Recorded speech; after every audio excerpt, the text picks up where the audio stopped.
Hi, I'm Chris Thompson, and I've got a bit of an unusual story to tell you about how I discovered some amazingly powerful parenting strategies for toddlers and preschoolers. I'll be talking about ways to understand and communicate with your child that you've probably never heard before, giving you the answers to dealing with the terrible twos, poor child behavior, tantrums, and all sorts of other common parenting problems. Some of what I say in this video may offend some of the so-called experts, so I might not leave it up forever. Please watch it while it's still available. I promise it will be one of the most enlightening parenting instructional videos you've ever seen, and I believe you'll be amazed. I have to assume that if you're watching this, you've probably been dealing with a lot of stress or anxiety that stems from being a parent. We love our kids so much, and yet sometimes they can drive us crazy, and their behavior and actions make us worry that we aren't doing a good job of raising them. I've heard from lots of moms and dads who feel like they're failing as parents, and I know you want peace and quiet back in your home, and you're not alone. In fact, you're in very good company. The good news is that you can get the changes that you want. My experience proves you can actually turn things around and really start to enjoy your kids and your time as a parent much more than you are right now. I'd like to help you to make those changes starting right now by showing you some of the most important tools you can learn. Here's more good news. Most of the problems you're facing with your child's behavior are not your fault. Think about it. Kids don't come with instruction manuals. Nobody trains us on how to actually deal with toddlers and preschoolers. They don't teach this stuff in school. And when you're expecting your first child, you may have taken one of those parenting classes. The ones that teach you how to hold a baby, how to feed a baby, and everything baby. Sure, it's important stuff, but it's actually pretty easy when compared to the terrible twos and threes and, as one of my friends used to joke, the freaking fours. These years are big sources of stress for parents. You can either fly by the seat of your pants and fly off the handle, or you can learn and apply some much better ways of dealing with your kids. Because you're watching this video, you fall into the second category, and you should really congratulate yourself for that. There's only one real reason you don't have the peaceful home that you want with well-behaved children. Nobody's ever given you the right information and the proper tools. You've either been given no information, or even worse, the wrong information. You've continued to apply the correct solution, which didn't work despite it being the correct solution. So let's fix that. Here are the top 4 lessons that every parent needs to take to heart and apply. Number 1, behavior is driven by emotion, not logic. This is fundamental to everything. Behavior for any person of any age is determined by their emotional state.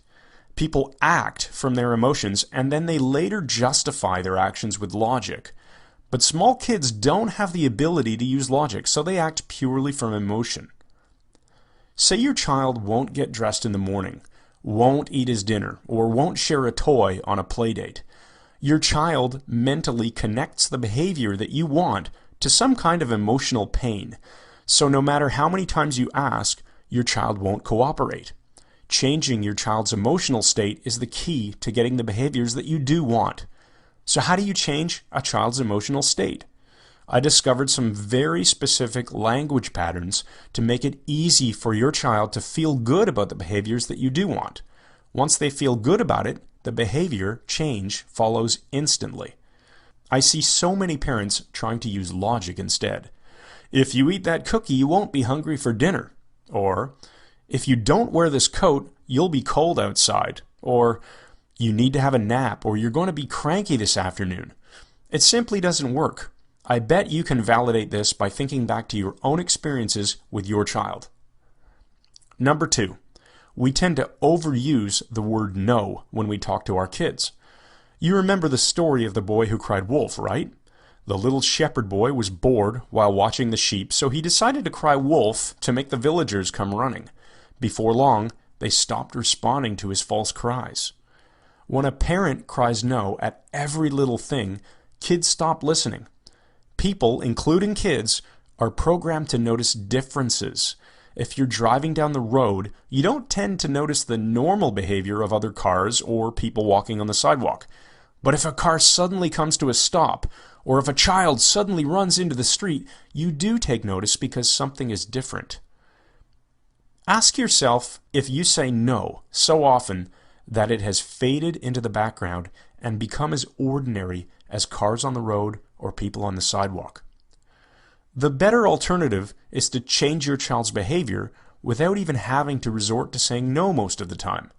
I'll show you exactly how you can do this using language techniques that seem almost magical and almost too easy. Number 3, if you want to have any chance at all of influencing your child's behavior, you must have rapport first. Rapport simply means having an emotional connection to another person. This is why strangers will talk about the weather or gasoline prices. They're unconsciously making general comments that they know the other person will agree with. Agreement creates rapport. It's a natural process we all do in adult relationships. It's as natural as breathing, but we often forget that we need to build rapport with our kids too. If little Samantha is playing in the sandbox at the park and you suddenly announce to her that it's time to go home, you have a huge chance of creating a fight because you missed the first step of building rapport. I'll show you how you can learn lots of ways to create this crucial emotional bridge before you change a child's behavior. Number 4, language is a powerful tool, and there are a bunch of tactics you need to learn to create the outcomes you want. Here's a specific tip. Use positive language instead of negative language. Ask your child to sit down instead of stop jumping on the couch. Ask him to hold his cup with 2 hands instead of don't spill your milk. This is the opposite of how most of us speak, but science has proven that speaking in negative terms and saying what you don't want will actually cause your child to do exactly what you're trying to avoid. You want some simple proof that will work on you right now? Okay, do not think about the color of your child's hair right now. Don't think about it, and certainly don't form a mental image of it right now. See? As soon as you're told not to do something, you at least have to think about it to understand what it is that you aren't supposed to do. The difference is that young kids, unlike adults, don't have something called a critical faculty, which helps to process the negatives in language. I've got so much more information to share. Can you imagine what would happen if you installed a powerful set of communication strategies within your mind? It's not as hard as you might think, and the effects are fast and powerful. How much more peaceful will your life be once you know how to fix or even prevent most of those behavioral problems that you've been dealing with? Would you like to start enjoying more laughter and smiles with your kids? Want to really feel like you understand your kids and know that you're doing the best job you can? I want you to experience the joy of a loving, nurturing, and emotionally healthy family life. It's entirely possible for you. I know it because I've helped thousands of other parents learn how to deal with their kids more effectively. In fact, while preparing this video, I was shocked to discover that I've sent my parenting course to parents in 58 different countries, and I'm not done helping people. There are still far too many parents who share your frustrations and need these solutions. I think I should share my own story with you so that you can understand why I feel so passionate about these parenting strategies. As I said in the beginning, my name is Chris Thompson. I'm a proud father of 2 girls named Anne and Elizabeth. I'm married to my sweetheart Vanessa, and we live in Toronto, Canada. My story actually goes back to when I was 19 years old, entering my first year of university, to study engineering, not psychology or sociology. I was a math and science geek. The university brought in a guest speaker who, unbeknownst to me at the time, would change my life forever. The speaker showed us how to use our brains to make powerful shifts in our emotional states, like how to take a lousy mood and turn it around instantly. He also taught us some of the basics of influence, persuasion, and relationship building. This stuff really excited me, and when the presentation ended, I went up to the speaker and asked him how to learn more. He handed me a reading list of recommended books to study, and I've always maintained my passion for learning about influence, persuasion, relationships, and rapport. I got really good at this stuff. I built the right kind of relationships with people in university, and I applied my skills to get a great job upon graduation while others had a hard time. I was still only 22 at this point, and I was too busy focusing my skills on my career to realize that there was a lot more to it. Let's fast forward over the next 8 years. I got married, I applied my skills to make a highly rewarding and unconventional career shift. Then when I was 30 years old, we had our first baby. Anne changed my life forever. Just talking about this is making all the memories flood back of me holding her for the first time. And that first moment, holding this tiny baby of mine, it hit me that I had a much bigger responsibility than ever before. By the time she was entering the terrible twos, my wife was pregnant again with our second daughter, Elizabeth. We didn't need any more stress, believe me. Here's where my training starts to come in, and thanks for bearing with me so far. The challenges and problems that we faced with Anne were very typical. She would say no to us a lot.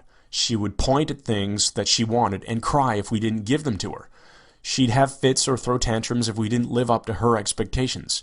I bet you can relate, right? That's when I finally clued into the idea that all of my expertise in building relationships and influencing people would probably work on small children too. The tools just needed to be reworked to fit parenting situations rather than business situations. I started making notes on every new idea that hit me. I'd test them out on Annie the Terrible, and they'd work like magic. Then came the one moment that clinched it all for me. I realized how powerful this stuff was and how nobody else was doing or teaching these ideas. I was in the grocery store with my pregnant wife and daughter. There we were in the checkout line waiting to pay for our groceries. Anne was in the shopping cart with her eyes at the perfect height to see the candy. I mean, seriously, they must set up the checkout aisles like this on purpose. Kid sees candy, kid asks, then begs for candy, parent says no, kid freaks out, secret camera captures it all, and you end up on YouTube. Well, as you can guess, Anne really wanted this chocolate candy called Smarties. The packaging is brilliant. You simply can't miss them. She smiled. Oh yes, it always starts that way. Then she pointed at them and said in her cave child voice, "Want this?" My wife started to say no to her, and I could literally see the meltdown beginning to take shape. Her lips started to quiver. That's usually the clear sign.